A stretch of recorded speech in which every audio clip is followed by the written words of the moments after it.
Very good morning to you. Thank you, everyone, for coming in the rain. And it's always wonderful to see a full house, especially on day 2. That is always a good sign. I'm Ayu Chida from the Asian American Journalists Association and your MC for the summit. I would like to extend my sincere thanks to our premium sponsors, that's Amazon and Johnson & Johnson, and you can find more information on them as well as our other partners in your smartphone app. If you haven't downloaded it yet, you can scan the QR code right there on the screens. You can also connect with all the speakers and the moderators on there and find the summit schedule. Speaking of which, we'd like to thank all of our special guests, our speakers, panelists, moderators. Your partnership enables APAICS to fulfill its mission of promoting AA and NHPI participation and representation in all levels of the political process, from community service to elected office. Our opening panel today, Building Wealth and Opportunity in Our Communities. This panel explores pathways to financial empowerment for AA and NHPI communities through small business growth, home ownership, and wealth building opportunities. Panelists will discuss access to capital, navigating financial systems, and overcoming barriers to economic equity. I'm thrilled to introduce our opening speaker of the day, APAICS board member Glenda Beach.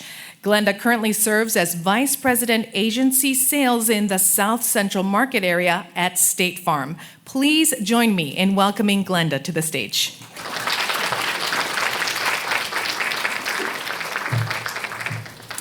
Good morning. How is everybody today? Good? All right. So my name is Glenda Beach. I'm Vice President of Agency Sales with State Farm, housed out of Dallas, Texas. It's an honor to join you this morning and to bring greetings on behalf of State Farm and our over 19,400 agents and a little over 67,000 employees who live across this beautiful country of ours. So thank you for the invitation and the opportunity to provide opening remarks this morning. And to join you for, I think, a really, really important dialogue and conversation. We're proud to continue our long-standing partnership with APAICS, which has spanned over 2 decades, 20 years. It's a long time, with some rich history. This summit serves as a critical forum for bipartisan dialogue, bringing together elected officials, community leaders, and change makers to explore the challenges and opportunities facing Asian American and Native Hawaiian Pacific Islander communities, as well as our country as a whole. I'd like to thank APAICS President Madeline and her amazing staff for putting together yet another amazing summit. Thank you so much. Your leadership is critical, and we appreciate you. The space, yes. The space you have created for conversation, collaboration, and leadership development is essential. We all kind of do our things throughout the rest of the year. But we know we have an opportunity to come together as an AA-NHPI community at least once a year, to collaborate, to learn, and to develop. I think development is so important no matter what stage you are in your career, whether professionally and or where you are personally. Would you agree? So we recognize the vital role APAICS plays in creating space where policy, innovation, and community come together. These conversations are critical, not just shaping legislation, but also for shaping our futures, particularly for communities that have long been underserved or overlooked. We kick off day 2. We're especially excited about the plenary session that follows, Building Wealth and Opportunity in Our Communities. You know, at State Farm, we believe in helping people manage the risk of everyday life, recover from the unexpected, and realize their dreams. These discussions and entrepreneurship around entrepreneurship, homeownership, and finance are essential to ensuring that every community has a path forward towards those dreams. long-term success, and generational wealth. Since 1922, State Farm has aimed to be more than just an insurance company. We strive to be good neighbors. And we do that by showing up. We do that by investing in our communities and standing alongside organizations like APAICS that share our commitment to driving impactful and positive change. So thank you again for allowing me to be a part of this amazing summit. And I hope Day 2 inspires new ideas, meaningful connections, and actionable solutions that will strengthen our communities today and for generations to come. I wish you an amazing opportunity to hear from panelists, and enjoy the rest of your time. Make the most of it. Thank you.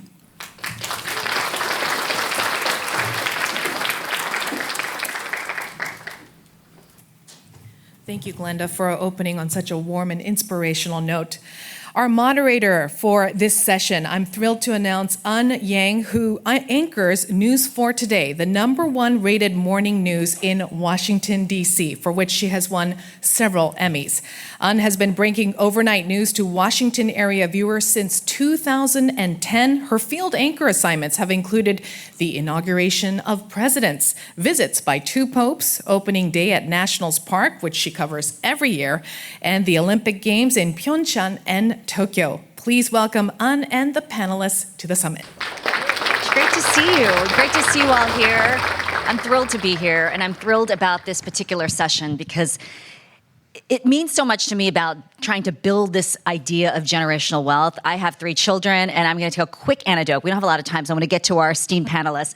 When I have 3 kids, and at one point, 2 of them had to go into preschool at the same time, a private preschool, and I was out loud a little bit lamenting about the cost of childcare and how now I have to pay for 2.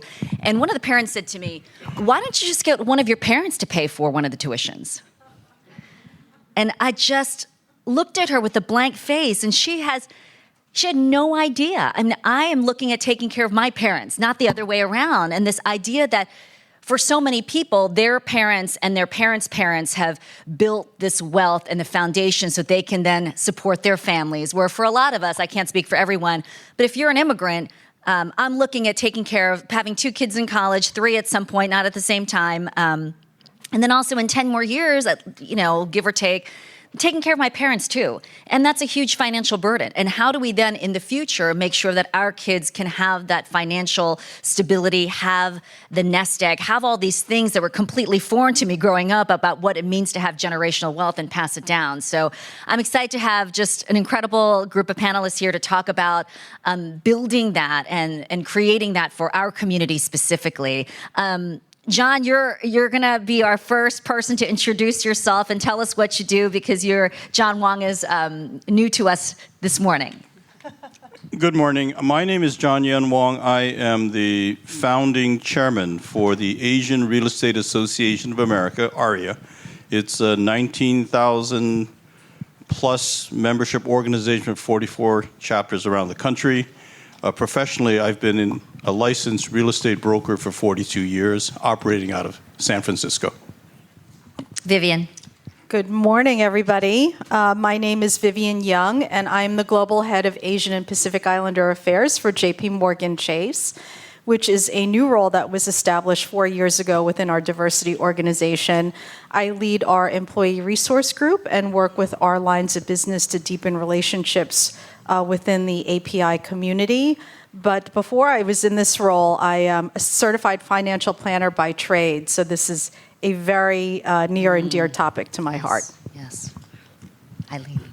Yes, so I'm Eileen Tu. I work for Rocket Mortgage, and I'm a vice president of product development and credit policy. And really what that means is when you get a mortgage and you need to provide all the documents to be able to qualify, that's my world. That's what we figure out and determine. And I've been at Rocket for over 31 years and just super excited to be a part of an organization that can help everyone home. That's our little tagline. So, Yuga. Hi, good morning. My name is Yuga. I am an engineering lead at Coinbase. We are America's largest cryptocurrency exchange, and as of yesterday, the first and only public cryptocurrency company to be a member of the S&P 500. Thank you. Congrats. We're very excited about that. At Coinbase, I focus on engineering essentially the equivalent of our cloud services. So we provide software for financial startups to use to get their companies what we call on-chain, using the blockchain as their financial database. And Sudeep. Hi, good morning. I'm Sudeep Chaudhary. I'm the SVP of Emerging Channels with Synchrony Financials. We are one of the biggest retail financing companies in the US. My job in Synchrony Emerging Channel, how I summarize it is we manage how Synchrony shows up to our 70 million plus consumers and 400,000 businesses that we support through our websites, our apps, and all of our technology capabilities that we build as products. All right, thank you all for being here. John, I'm going to start with you. We've been talking about homeownership as one of the important key foundations for building wealth, and it's a big wealth divider, too, for so many communities. Can you tell us more about this, why it happens, and what trends you're seeing in homeownership, especially in the AANH and PI community? Thank you. And the last few years, this concept of disaggregation has gained traction, especially within the AANHPI community, because there's now broader recognition that somebody from this community is not necessarily a crazy rich Asian. And that while there have been segments of our community that have been successful and have managed to build wealth through homeownership and through other means, that's not true for everyone. And some of the stats that we have is that there has been progress made. And we like to think that ARIA has had some role in it, but the reality is back in 2012, the AANHPI segment had a 57.2% home ownership, about 20% almost lagging Americans as a whole. And in 2022, it had risen to 63.2. So percentage-wise, it had the fastest growth, but we still lag. Now, you have to remember that this is in context. Back in 2012, you look at the census, Asians at the highest median income, most education, in other words, and strongest savings. So really, it was all the characteristics to enable homeownership, and yet it was behind. And one of the reasons that ARIA was formed, that is our North Star, to increase the homeownership among the Asian American, Native Hawaiian, Pacific Islander community.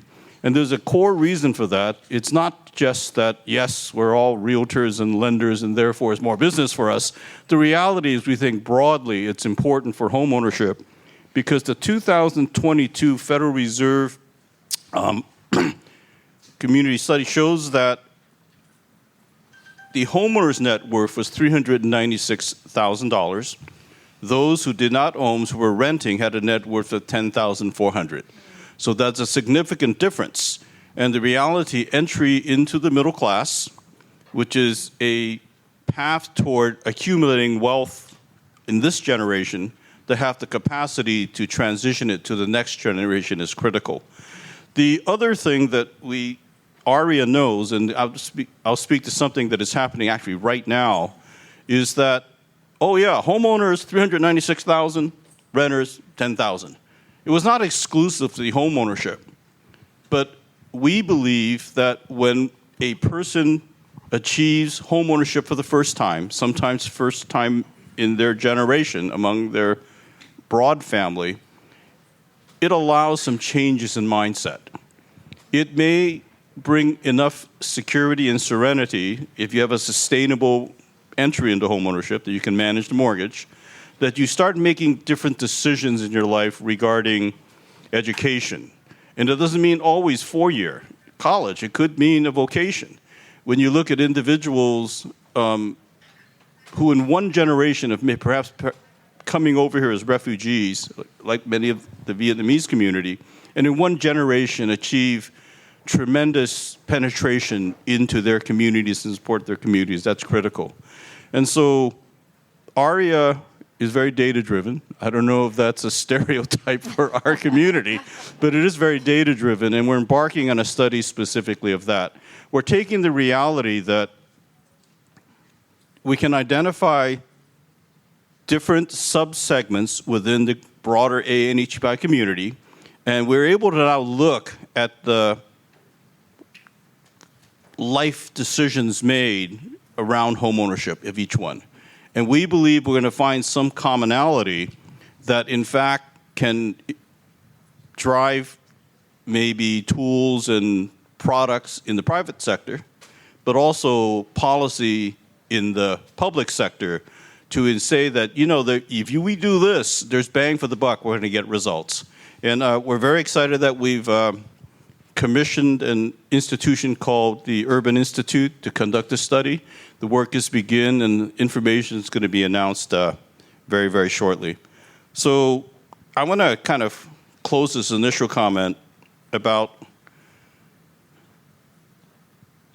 support for each other. And I mentioned we're doing a study, and I've been cleaning the house and come apart this thing. I don't know how many of you were there when this was produced, but it is the very first study on our segment, the Asian American Pacific Islander at that time it was called, by an organization called National Capacity. National Capacity is an organization based in California, and it was the very first study was back in 2003. ARIA was formed at that time, somewhat empowered by this man. This is real data. There's nothing out there about this. We don't have a voice, and it's one of the reasons the ARIA is formed. Our North Star is expanding homeownership, but it's really through data driving why we must do this and what is in it for those who support it. So I will comment about this, not just standing on the shoulders of other organizations and other individuals, but the reality is that I mentioned Crazy Rich Asians, which is a stereotype we have. It's one of my favorite movies. I watch it every time on an airplane.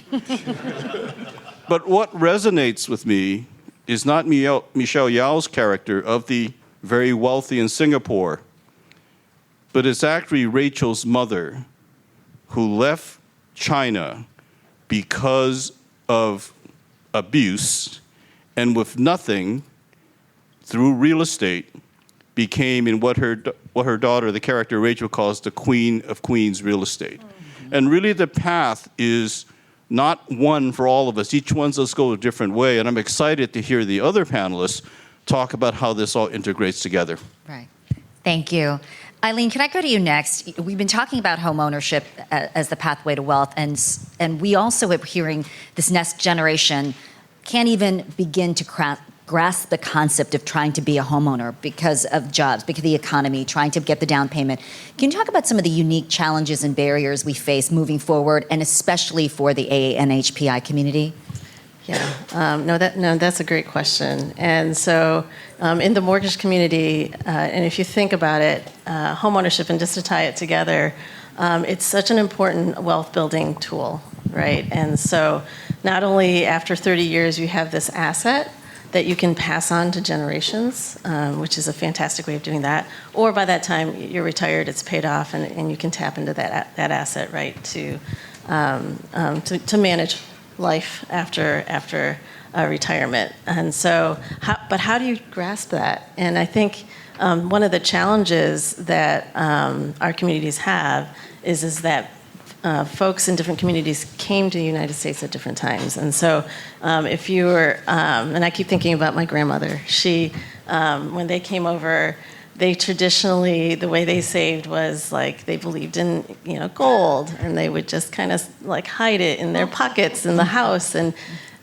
when it came to thinking about a home, again, one of the things that in many countries it's very unattainable. And one of the things that when you come here is one of those dreams that you have. And I was talking to my mom the other day, and she said, in Chinese, Mei Gok, if you speak Cantonese, means beautiful country. That's the name that we ascribe to the United States.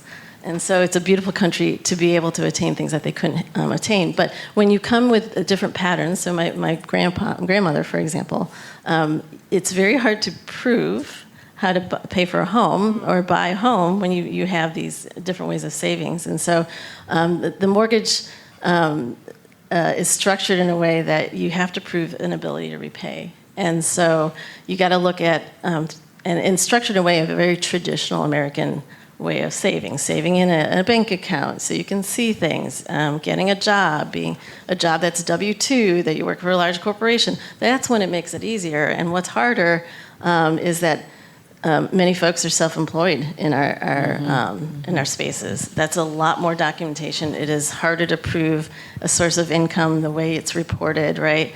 And a lot of folks have just non-traditional ways of, again, savings. And so I think what's important, one of the challenges is to make sure that folks are educated right away to say, okay, this is what you need to do to save. This is how, you need to show these patterns. And it takes a bit. There's a bit of a language barrier that we have to kind of overcome. And thankfully, when you think about technology today, it is about saying, hey, maybe the languages can be translated now a lot easier. And so there's a lot of education that can help to draw people to learn and understand how to save for the home. So the barriers they're different. They're layered in different ways. Thank you. So, I'm going to put you on the spot. As Eileen mentioned, a lot of us are in the self-employed space. So how do you build entrepreneurial support? How do you secure more, bottom line, money and for our community? Where are some of the solutions to the barriers when you're facing not just cultural, but financial barriers and trying to build that for the future generations? Yeah, thank you. I think with the financing and with small businesses, particularly, when you look at the data, it's, I think, 1 in 15 in the population belongs to our community. But 1 in 10 small businesses are run by Asian professionals, Asian Americans. But there are studies done that have asked, access to credit is one of the biggest challenges. And you talked about language barriers, cultural barriers, all of that comes into play. 1 in 3 business owners mentioned that they had challenges in accessing that.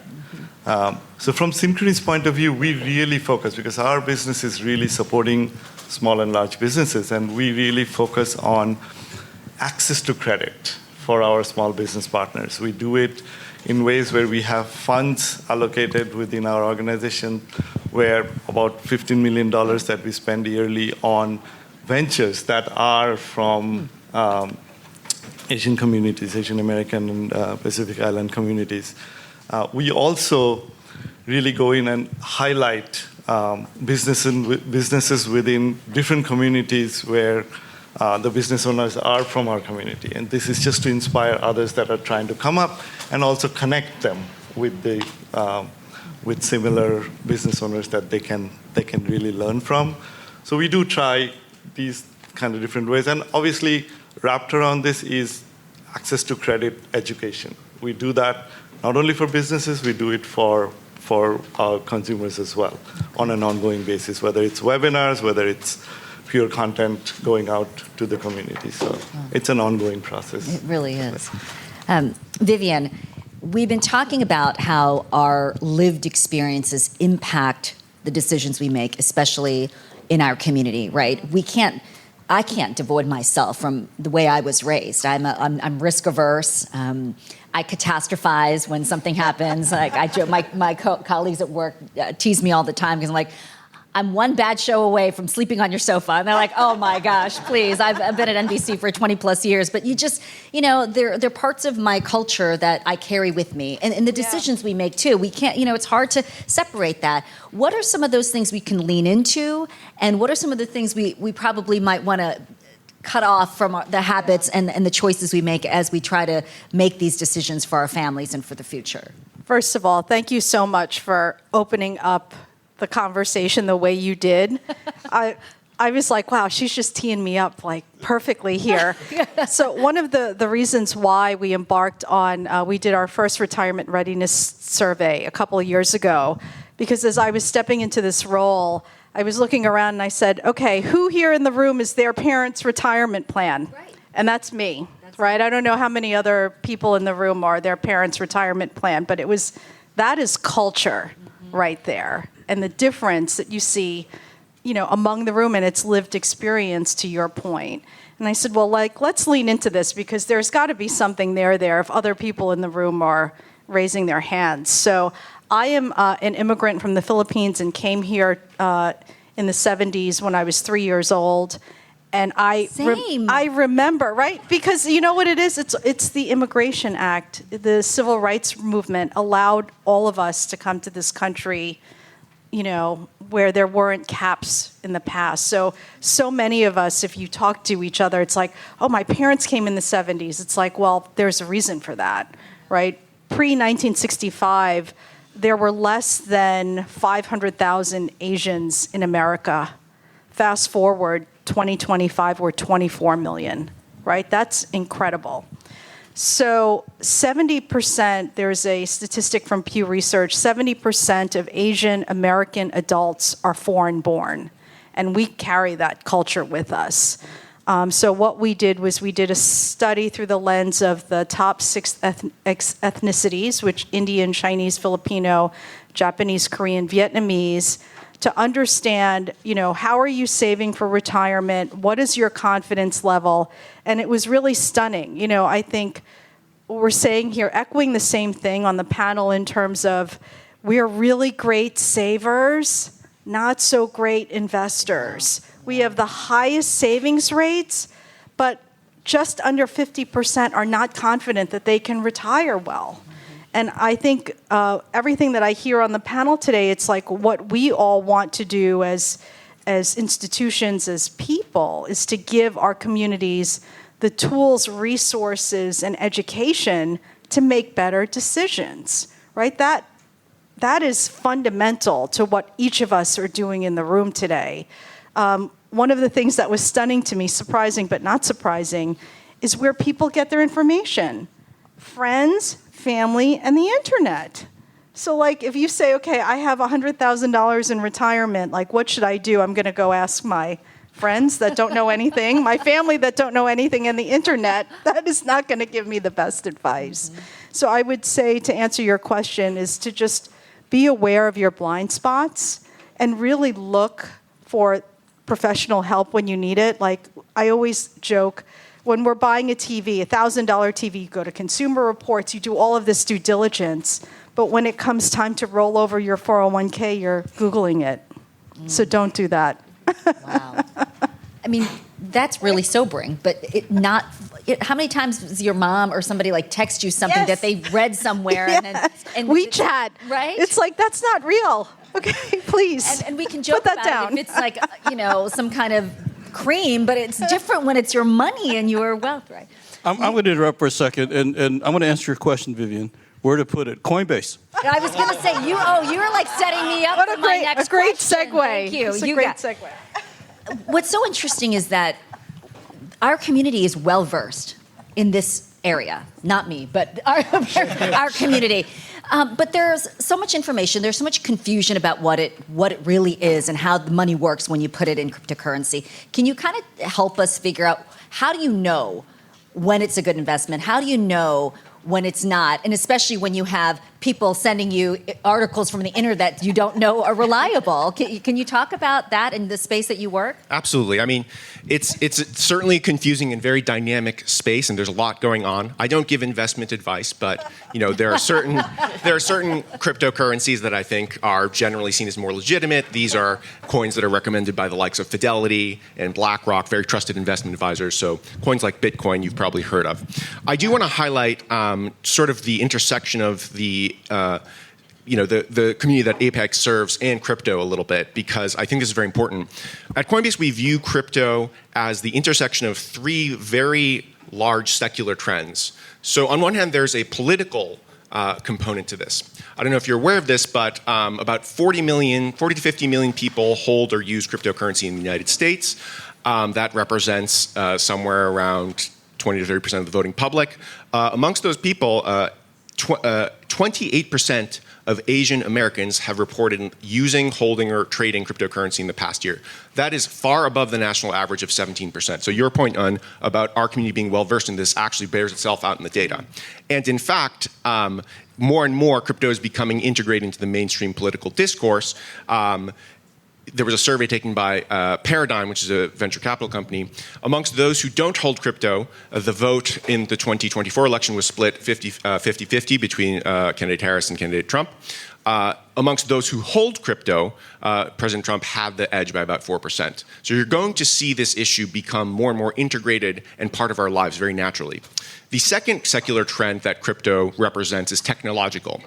I'm sure many of us have relatives abroad in Asia. Have you ever wondered why it takes 4 days to send a wire to your mom or grandparent, and it's so complicated, and you have to know the address of the bank in some, really small town? Have you ever wondered that? I have. It's been very complicated, and there's no reason it needs to be the case. And crypto represents an evolution of money that allows us to be free of these sort of artificial constraints that have been set over the years of the legacy financial system. There's a bill that's being debated right across the street called the Stable Act, which is about stablecoins. These are another trusted form of cryptocurrency, I would argue. These are representations of the US dollar in the crypto ecosystem. So more and more you're going to see this integrated into our lives. And the last part I will point out that's very relevant, I think, for our community is the economic aspect of it. Trade and macroeconomics has become far more a part of our zeitgeist than we might have ever expected. But there's good reason for that, and this is, again, a secular trend that transcends any sort of a political environment. The U.S. debt to GDP ratio, as I'm sure you're aware, is about 100%, $30 trillion on the other side, $7 trillion budget deficit. These are pretty big numbers, and if you follow the global debt cycle, it's very easy to see, people like Ray Dalio have pointed this out, there are points in history where things like reserve currencies go through regime change.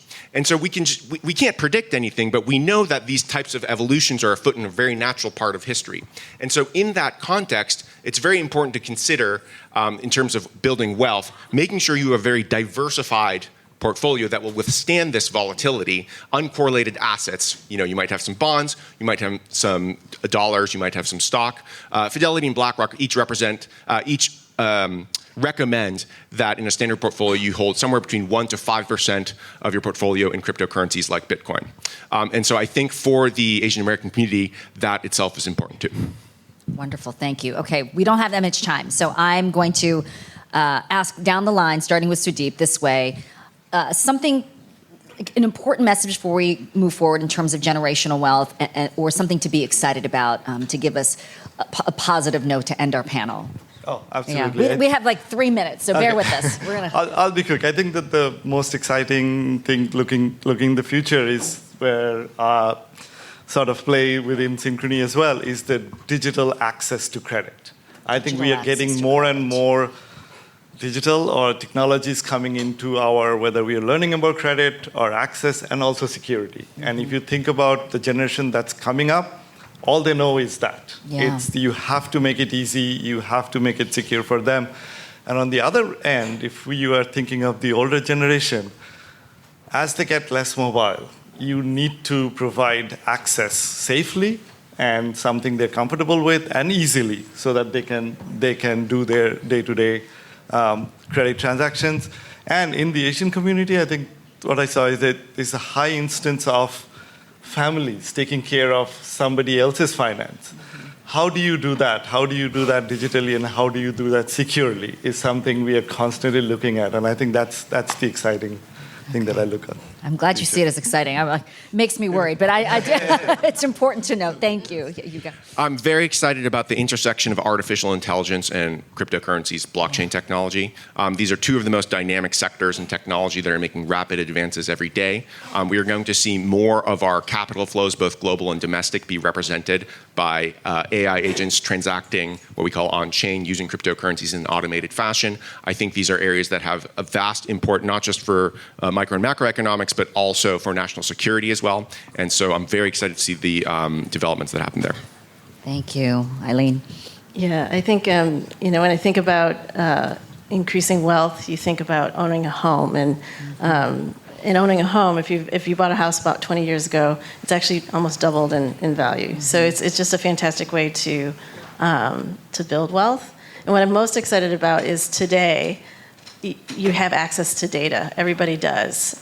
You can go into Redfin and search and find your home. It's super easy nowadays. And back in the day, you had to go to a realtor and they had to show you around, and whatever they knew is what you knew. Now you literally can see anywhere, and you can actually sort things to exactly what you're looking for. And then right there and then it ties you to the mortgage. That's kind of how our platform is set up, tied with Redfin, and being able to say, okay, and now I know how to get a mortgage, and talk to a person who actually can tell me how much I can afford. And so those resources are all easily accessible, and it makes it so much as far as like I said before, a lot of people just didn't know. And so it's just going to get stronger and better. Thank you, Vivian. Yeah, I would say understand and seek the value advice, because poor decisions that you make today will impact, generations to come and wealth building in the future. You know what? I would say recharacterize our perception of what wealth is. There's a tendency to think wealth, it's great wealth. But the reality, the step is to get into the middle class first, and over time build till you get to that point. And I think that if we focus on tools and policies that will enable more individuals in the United States, including the ANHPI community, to get into that middle class and beyond, that would be good for our communities, it would be good for our economy. When we saw the growth of the middle class after World War II, that was the golden era for this country, because that's where broad wealth doesn't mean everybody's up there, but growing together is very important. And I think that where we are today at APAICS is an example of that can be done, because APAICS is nonpartisan. You have individuals from both sides of the aisle joined together as the commonality of heritage and thinking together. And if we have that mindset and create tools and policies that understand that there are certain dynamics within this segment, there's some language issues, perhaps different ways of looking at credit. But if we do that together to say that this is why it's important, because this will strengthen the United States. Great note to end with. John Wong, Vivian Young, Eileen Tu, Yuga Kohler, and Sudeep Chowdhury. Thanks so much for joining us this morning on this important issue. I have so much to think about, so appreciate it. Thank you. Have a great morning, everyone.